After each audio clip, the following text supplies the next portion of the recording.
Shalom, shalom lekulam. Welcome to our limud in the month of Adar.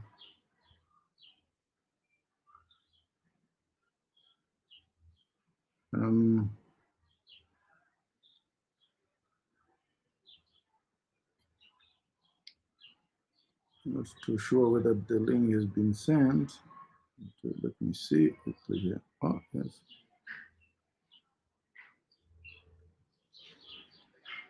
It has been seen. It has been seen.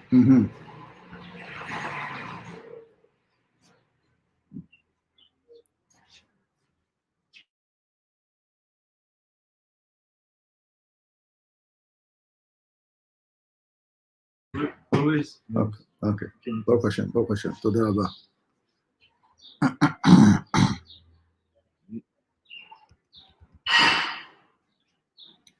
ברוך השם, תודה רבה.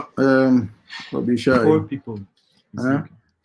For helping me out here. I have to learn French. If I'm struggling with the other languages, so how much more French. So welcome to our limud. I'm sorry for delay.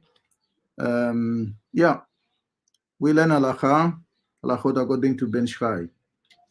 There are a number of halachot that we are going to deal with. One is that of the following the same schedules of learning halakha according to Parashat of the Torah. So we left off at halakha Tet.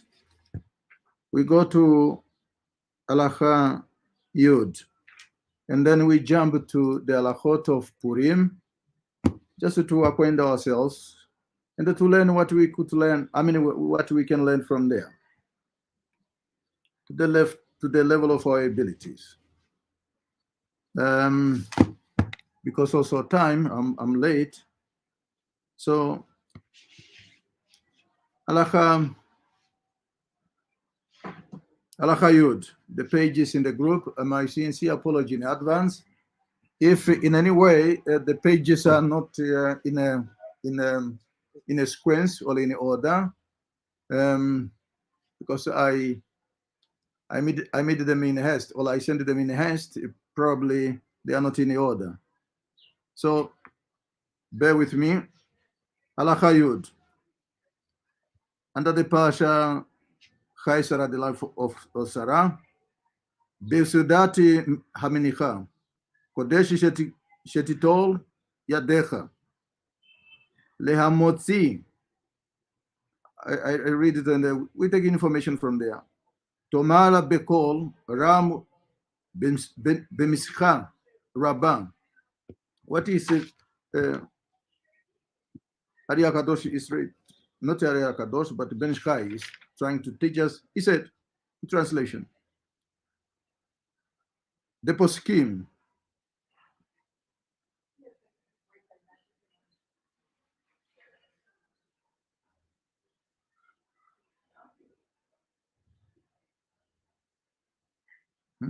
Am I at the right place?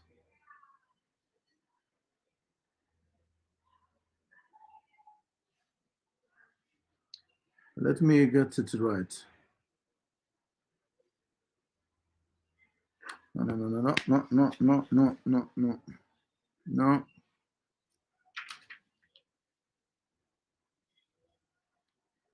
Looks that I'm at the wrong place.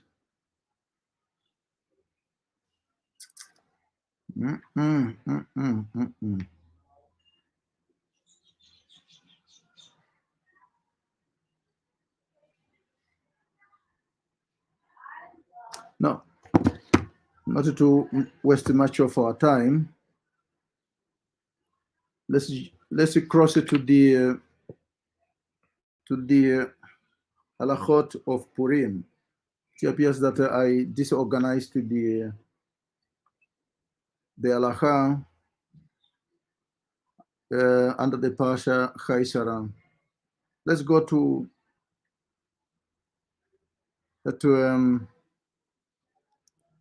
halacha, to the halachot of Purim.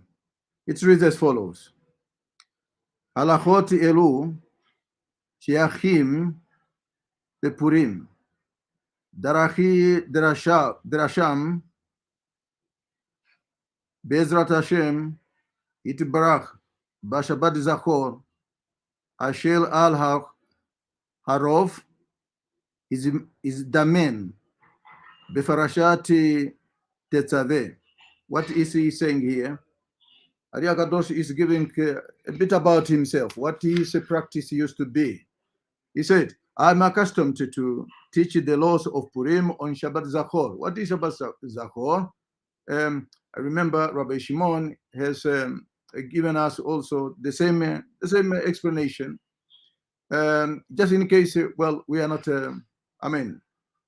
we did not, or we missed out what Rabbi Shimon taught. Well, this is a repetition, perhaps with a few additions here and there.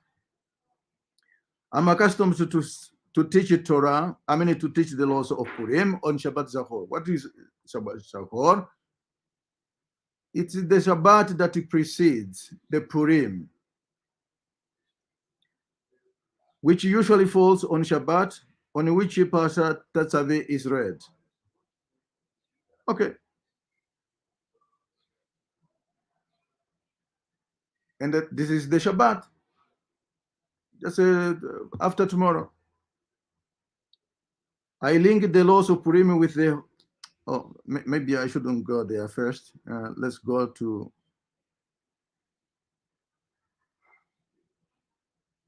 Yeah. He said, I link the laws of Purim with the homiletical topic of my sermon as I see fit each year. With God's help, he said that. And they went on further to say,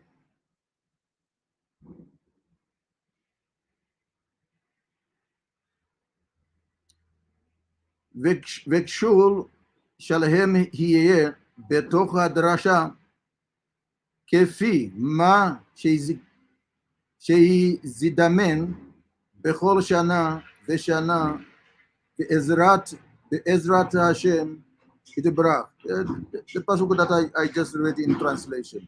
הכל היבין במקרא מגילה. אנשים ונשים, אך האנשים, אף על פי שיודעים לקרות ושמעו מן האנשים, וכן המנהג בעיר הקודש, טוב בית שמעולם לא נשמע שהאישה קרא בגילה. Oh, I thought, maybe before I give my personal opinion. The first of Purim was instituted by our sages. to commemorate the redemption of the Jewish people from the decrees of annihilation during the reign of Persia Emperor. What does that mean? That means we know the history a bit. From the Tanakh, we know. It looks that the passage we have here, that the Purim was instituted by our sages of past generation to commemorate the redemption of the Jewish people. That means our sages have got the power of the Torah, the power of the halakha to institute something, to institute a law that is applicable to all in response to the changing environment, changing time.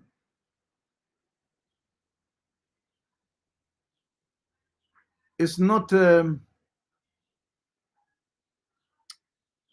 maybe before I came there. There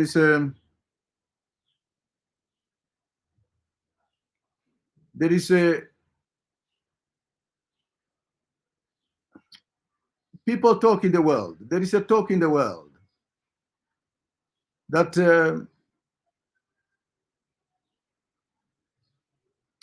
there is Torah, and they said there is a Ten Commandments. Everything that comes after is man-made.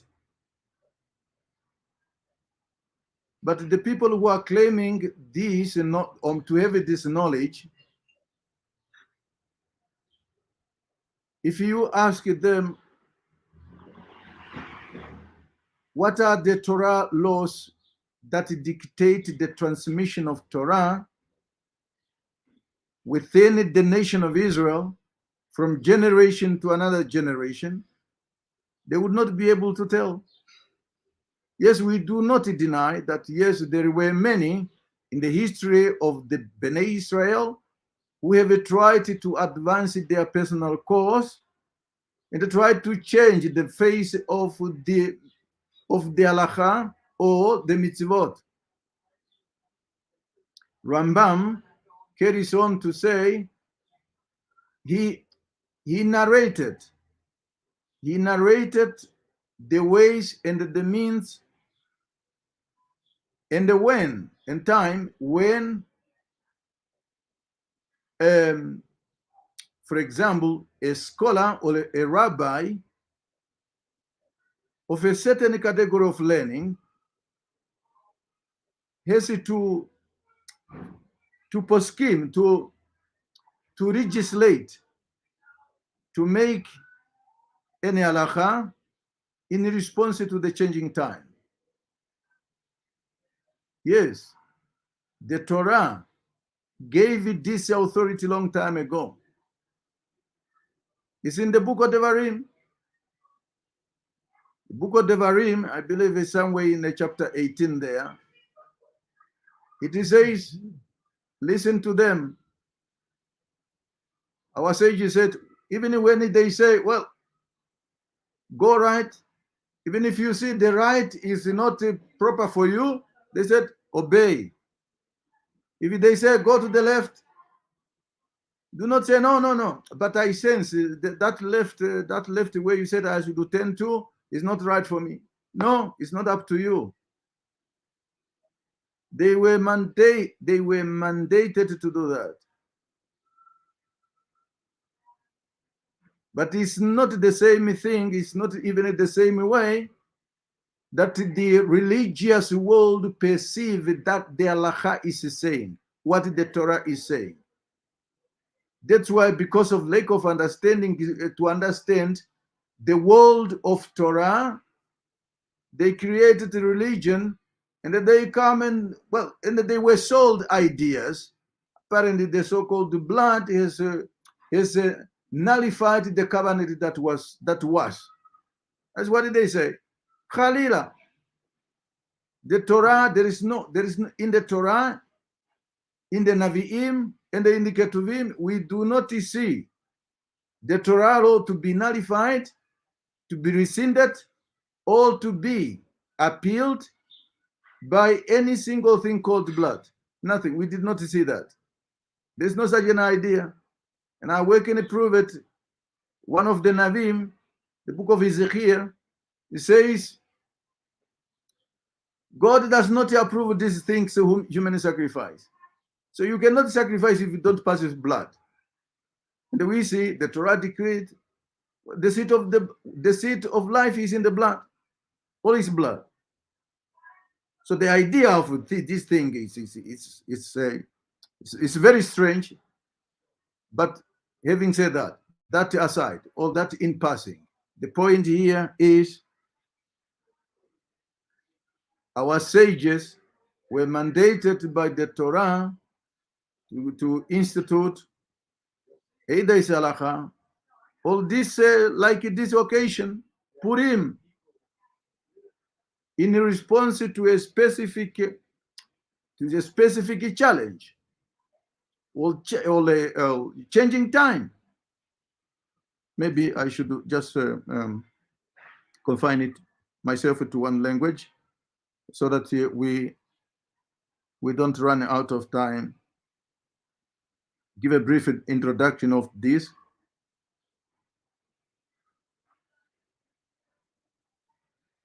The identity, the emperor. There's a different opinion here, according to Ben Shchai. There are different opinions. He said, the identity of the Persia emperor of the biblical chronicle is a subject of some dispute between the biblical commentators. When you hear about the biblical commentators, rest be assured that we are only talking about those commentators from Bnei Israel or from Am Israel, from the nation of Israel. He's not somebody who acquired whatever qualification elsewhere. Rest be assured, if you are not versed in all vast of Jewish world literatures, you have never studied in yeshiva, and you cannot study in yeshiva if you are not a Jew. You cannot. Well, I can teach you in private, but certainly you cannot be. There is no yeshiva that accommodates you if you are not a Jew. What is yeshiva? Yeshiva is probably what you call universities. If you do not have all the requirements to be to be admitted in yeshiva, in a university, I don't think that there is any university authority who do permit you to be there. Leave alone even going into the deeper, whatever field of all the course of study. It's not the same way. But the idea is taken from us. The world of academia has taken it. The whole idea of academia is from us. Even those philosophers, they got the idea of this thing called the world from from us. From us. And when I talk about us, I'm talking about Bnei Israel. I'm not talking about anyone who is separating himself from the cloud, from the rest, from the rest of the 12 tribes. So there is a different opinion or dispute. So the commentators, Ben Ishchai is referring to Bnei Israel as the name used in the Bible, meaning in the Tanakh. Achashverosh from the ancient Persia, a Persian word, like lion king, is not found in a Persian or Greek record, presently known to us. Presently, he says this is a possibility of, this is open possibilities that at this time when he was writing, we the Jewish people are still making researches on many things, not to validate the Torah or the Tanakh. No, it's the opposite.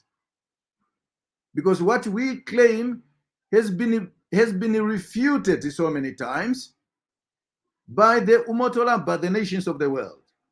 They questioned the validity of the Torah. They questioned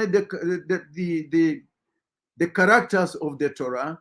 They questioned the traditions of the Masoret of the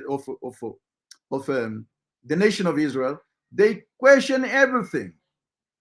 And when you look at their questioning, it's not of finding knowledge. In most cases, it's not finding knowledge. It's to repudiate the writings and the wisdom, the understanding of the sages of the Torah from the Torah, or that was acquired from the Torah. Ariya Kadoshi said that name or that emperor is not found in the Persian or the Greek record presently known to us. That means maybe in the future it will be. I'm just saying. Some commentators, Rashi and Ezra, I wanted to believe this is Ben Ezra, identify him with Capses, the son of Cyrus the Great. We know this is also Patience, who died raving mad at the end of unsuccessful military campaign in Egypt. People have got history. Nations have got history. Unlike the people and the history of the people of the people of Africa, the continent, and the people of the place of my birth, and the people where I was born, all I was derived from. Their history is blurred. It has been captured voluntarily and forced. It was captured by other nations. What we call is our, mostly in most cases, what is called by us as our history, it was the history written by people who are not from the same cultures, from the same tribes, from the same nations. They are not foreigners. It's only nowadays we see that there are upcoming people who are trying to find their history. Their history is not to be found in America. Your history is not to be found in European countries. Your history lies with the elders you and I neglect, those traditionalists. We are made to only to look at them from the external perspective of their life, that they are in abject poverty. They don't speak this thing called English, or they don't speak German, or they don't speak French, or they don't speak Dutch, or they don't speak Russian. It's not the language. It's not the language that should validate or that should be a vehicle to understand your history. The key to understand your history lies with the elders, the traditionalists. Again, making research is based on the paradigm of the universities where you have learned from. We do have got our own universities. When the Torah, for example, it speaks about teach your son, this is not sitting in the yeshiva. This is not sitting in the institution of higher learning. It's about sitting with the elder, and that is the university of man. Teach your son the Torah. The Torah did not command the Torah. I'm saying the Torah did not command, did not oblige us, did not obligated us, any father in the nation of Israel, to surrender or to give his son or his daughter to a system for education. It did not say that.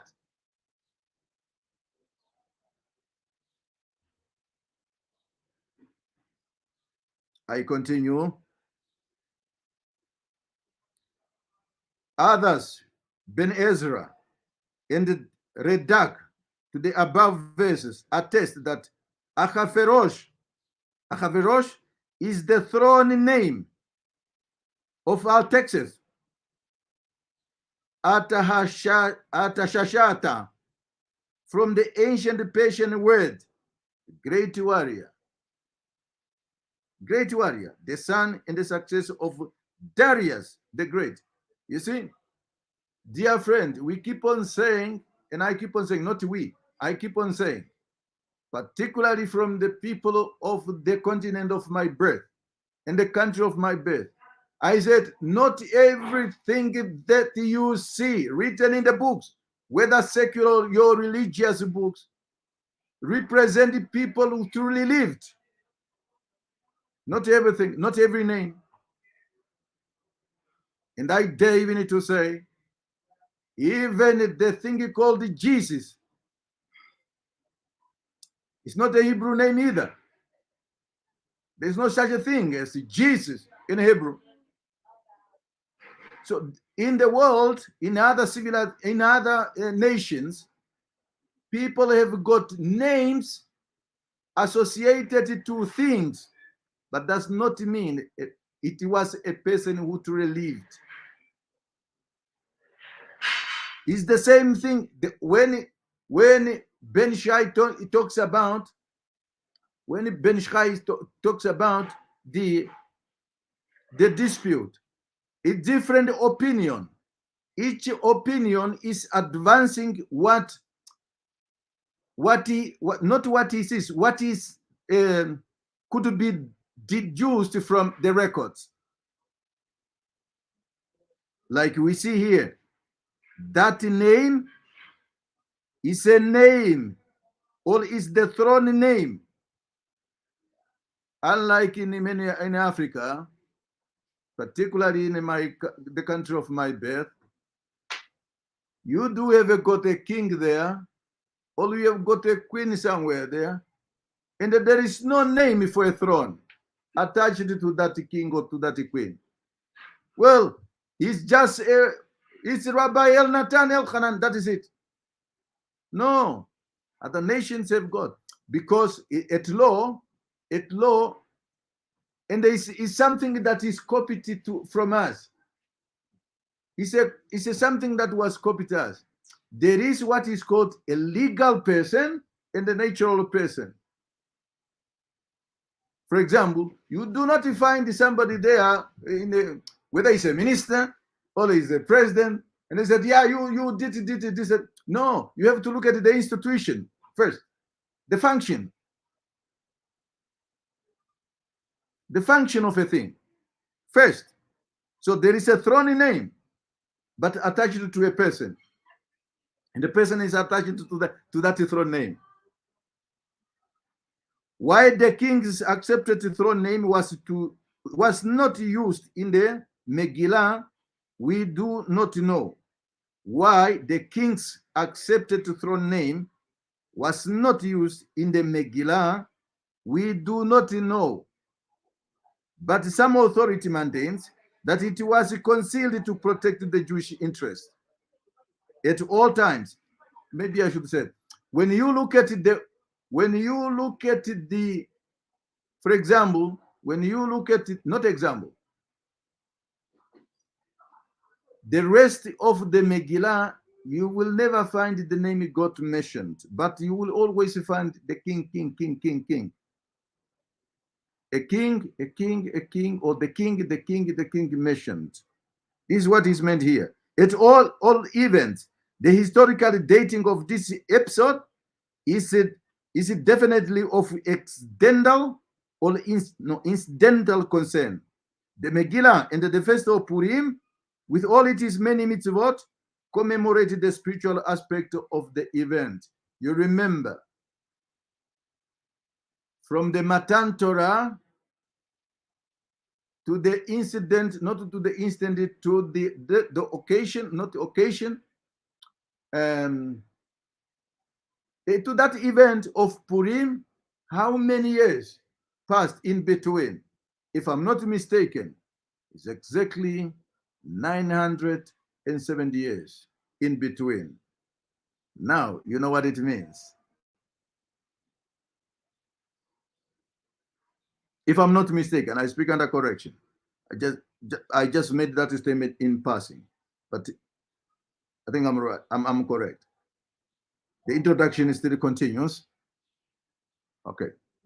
In it, we recall the first example of God's protection of the Jewish people when no longer in the Holy Land. What does that mean? Does it mean when we are in the land of Israel, God's protection is no longer here? No, Khalila, it's God's protection, whether you are a Jew or not, it's always there. It's always there. What is here is being said is about the level of responsibilities.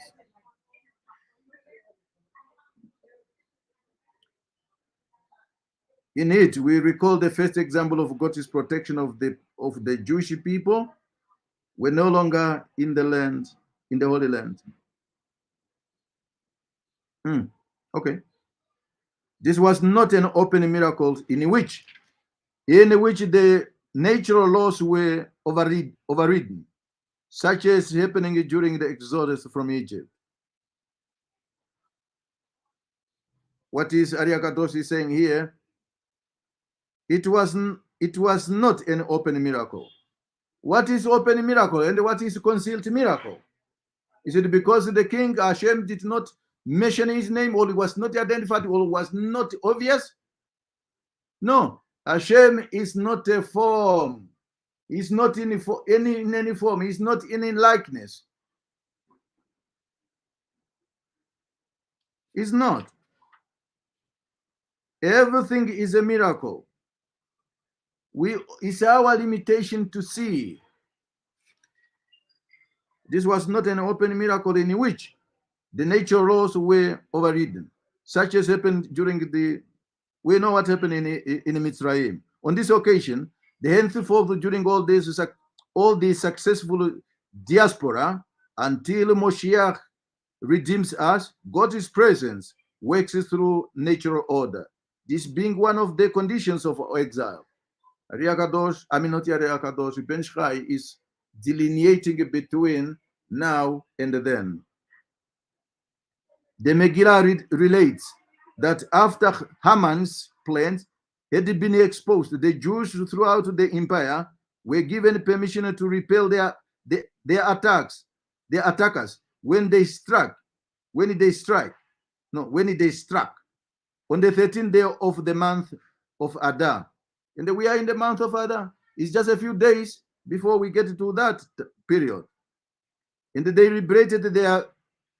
celebrated their victory on the next day, as it's narrated in the book of Esther. Those living in the city of Susan, were permitted to carry on fighting. Who permitted them? The king. Which king? If everything is in dispute, fighting on the 14th as well. And they celebrated their victory on the 15th, on the 15th.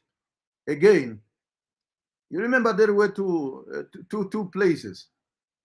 Halacha demarcate between, when it comes to Purim, to the celebration of Purim, Halacha divide and demarcated between the surrounded cities, meaning the city with walls, and those who are not. So it looks that the decree that was given by the king has got different faces. The faces of this city, where probably the king was, with other Jews, and the different cities like Shushan. Halacha Dalet, Aleph, and we are going to end it there. I made a broad explanation based on that introduction, because if there is a Rabbi Shai, if I'm not mistaken, reminds me, there is a halacha, not a halacha, there is an opinion that all the books on Navi'im, there will be a time to come in the future, they will no longer be used as we use them now. But the book of Esther will continue.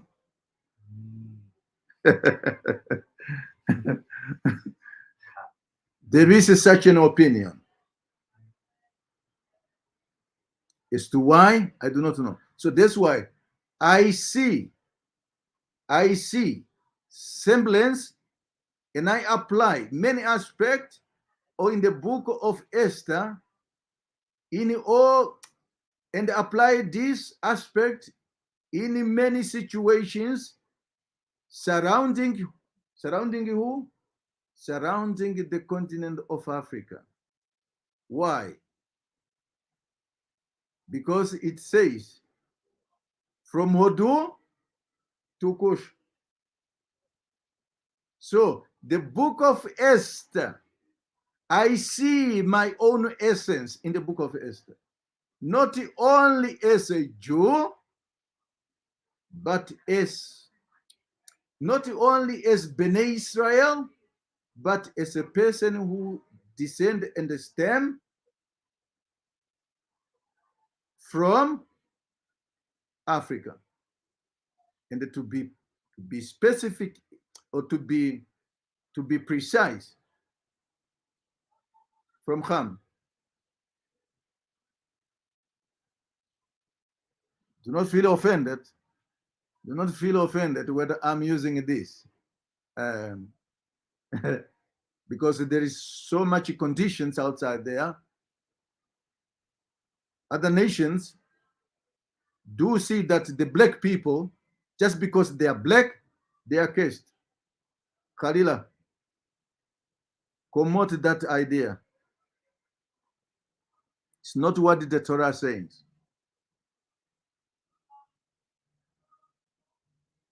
Halacha Aleph says, everyone, both men and women, must hear the sages decree that you and I should hear the reading of the Megillah, or the scroll, the Megillah. Must hear the reading of the Megillah. But even if the women who know how to read the Megillah themselves, they should hear it read by a man. I am emphasizing this point, and I want it to dilate, to widen this very, very halacha. We have got so many branches in the Jewish world, in the Torah world. I should use the word Jewish world, where many people they flock to the continent of Africa, and they sell them this thing called Jewish. But when you look at this Jewishness, those who are converting them, they do have got a certain standard, different standard of being. Those who are converting them have got a different standard. And those who converted are expected to live in different standard.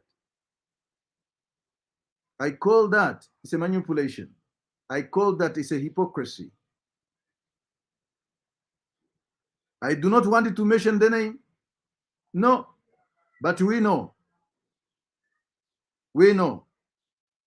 So, why did I bring all this? Because we see Halakha here speaks about, the emphasis is, even if the women can read or could read the Megillah themselves, they must hear the Megillah read by a man.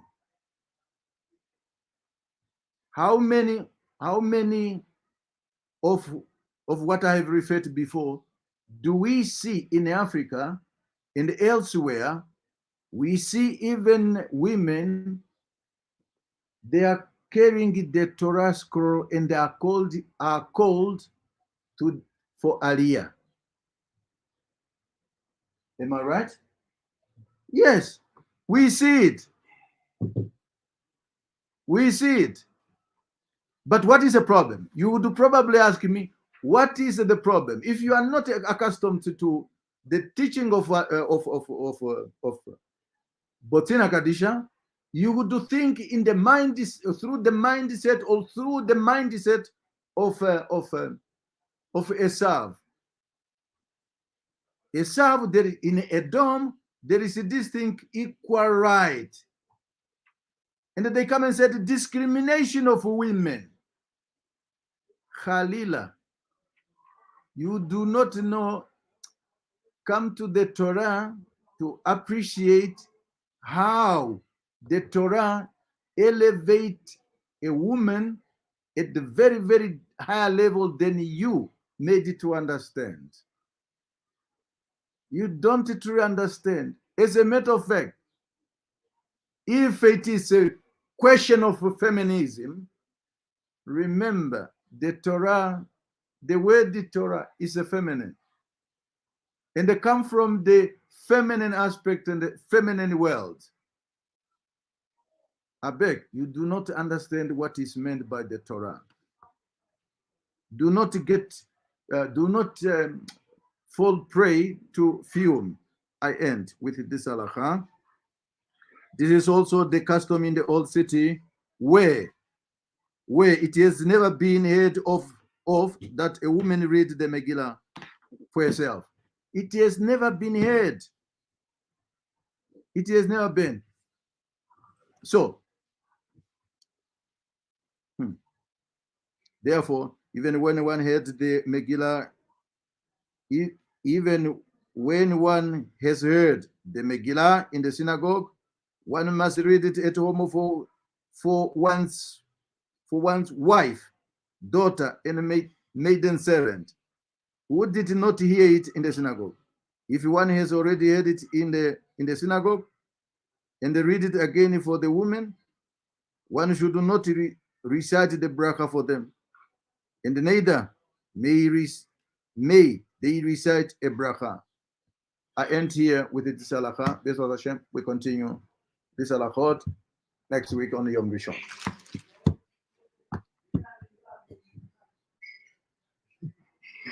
I've got 10 minutes, Rabbi Pinchas. Yeah. Good. I give also shiur.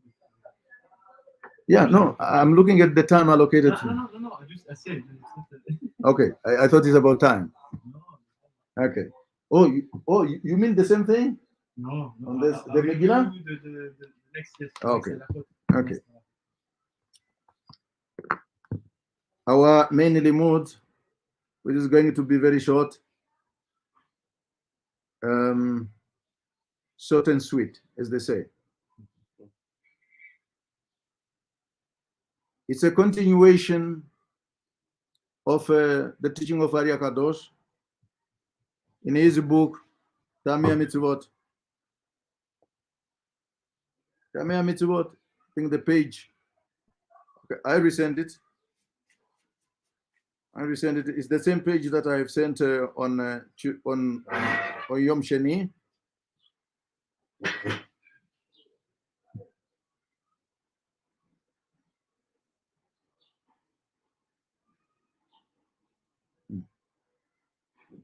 Did I lose the page again?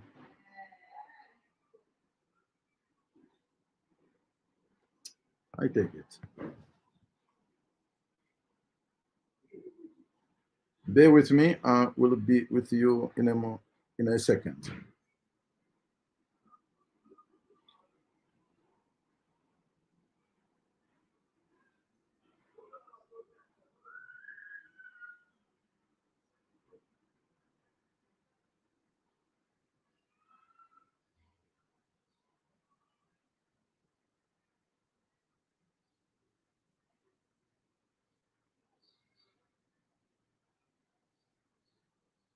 The page is in the group. Bezrat Hashem.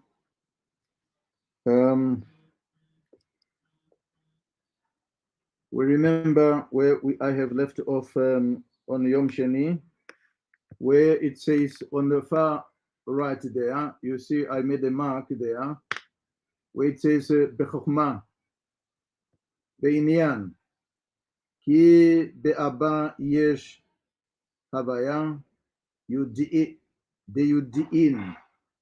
Ve'yesh Bo Dalet, Yudi'in. V'chol Yud Ole Kuf all 100.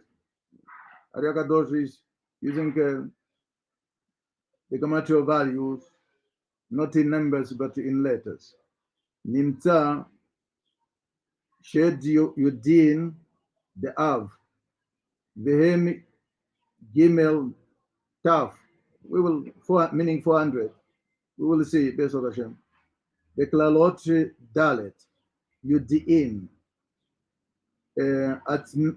Atzman Are Hakol Gimel Kadash Kemavoar Atzlenu. We will stop for here to see what Ari HaKadosh is saying, the best of my ability, with the help of some translation here, to explain. We mentioned that the purpose or the subject within Abba is within Abba is manifested the name Havaya spelled out with the letter Yud. What does that mean really? And they went on to say, this is spelling out contains 4 Yudi'in, meaning Yud. Okay, I'll explain.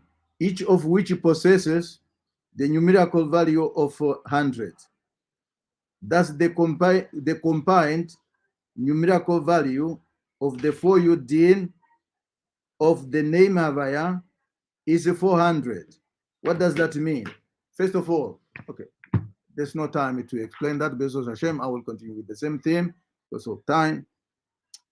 What does that mean? When we look at the first, okay, there are the common 4 ways of spelling out the name Havaya. We know the first one is Yud, Hey, Vav, Hey. The first Yud is Yud. The Hey is also spelled with Yud. Hey, Yud. Vav, Yud. Vav, Yud, Vav. And the Hey, Vav.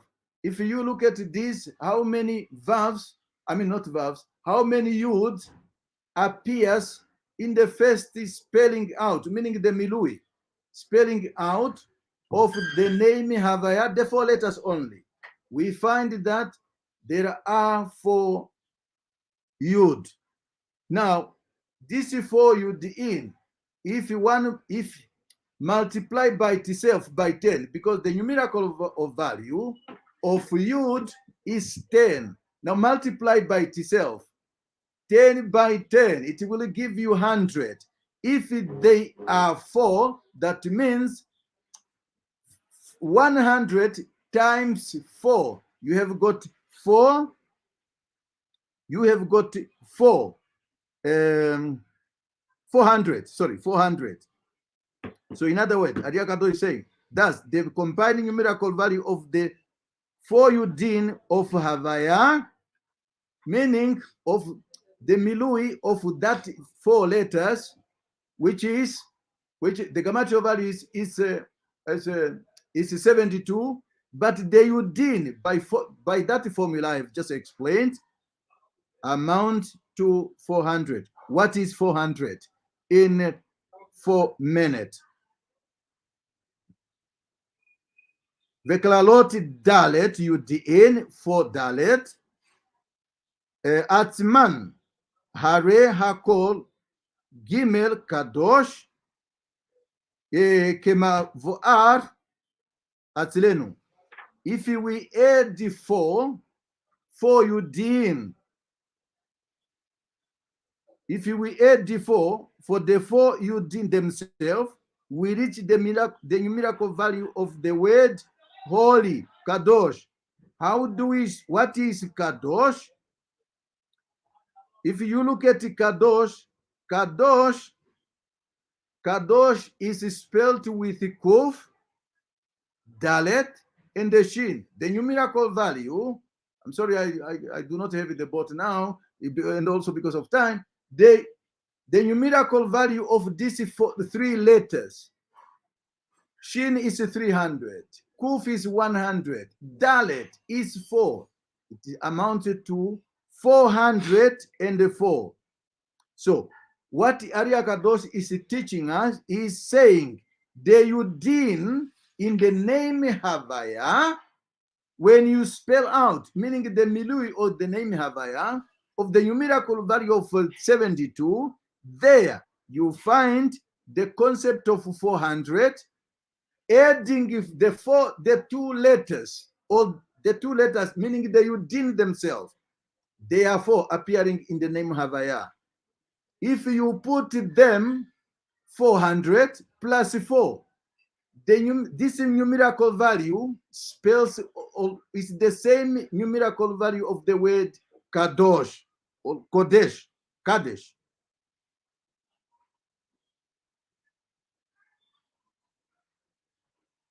Bezrat Hashem. We will continue with the same theme on Yom Rishon, Bezrat Hashem. But bear with me, I'm leading with, why did I it's not long, there's not much more to, it's long, but there is a specific point that I am leading the whole, this specific passage of Ari HaKadosh's teaching. Why? Because it has got to do with me connecting to my ancestors. That is my reason of applying this, the teaching of Ari HaKadosh, because it has got to do with my ancestors, me connecting it to all the connection that should be there between my ancestors, all their ancestors, and the descendant. But the danger is, once you are disconnected, Kashve Shalom, Khalila, once you are disconnected, there is always a balagan. And there are so many things in this world that could disconnect you, that could disconnect me, not only from my culture, but from my ancestors who were the embodiment of this culture and traditions. Once that is done, do not be deceived. Only 1 minute left. Do not be deceived by the embellishment, decorations society is bestowing it to us. You have got a nice house. You have got a beautiful cars. And you don't worry about what is your fellow man is going through your neighbor is going through. And they said, no, everything is okay. Everything is not okay. That condition has distanced you from your true self. You need to come back to your tradition, fellows. Chaverim, Tzadikim, Tzadakot, thank you very much for affording me this your time to share with you, to learn with you. Bezrat Hashem, we continue with the same theme, Bezrat Hashem on Yom Rishon. And I wanted to wish you a very good Shabbat Zachor. And hope to join you, Bezrat Hashem, on Yom Rishon. Baruch Adonai Le'olam, Amen ve'Amen.